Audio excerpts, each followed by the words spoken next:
新年快樂啊，身體健康啊！恭喜發財！你係咪姓李？叫阿好啊？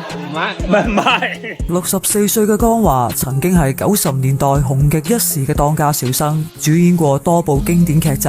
今個農曆新年，佢再度披上龍袍，重現當年喺劇集《95至尊》入邊嘅雍正扮相，現身內地各大景區演出，成功吸引大批遊客圍觀打卡影相。不過有唔少人近距離見到佢嘅廬山真面目之後，都紛紛擔心佢嘅身體狀況。網民話佢嘅外貌斷崖式衰老，唔單止魚尾紋明顯，更加驚現豎根頸，仲話佢嚴重暴瘦，面無二兩肉，顴骨突出，身形薄到好似紙片人咁，同當年嘅雍正形象相差甚遠。不過話晒已經年過60，有翻啲歲月痕跡都好正常啫。據知江華近年已經過住半退休嘅生活，得閒冇事就經常喺社交平台開播唱歌，保持人氣高企。今次趁住農曆新年北上揾銀，見佢全程都沉浸式演出，好明顯就十分之享受啦。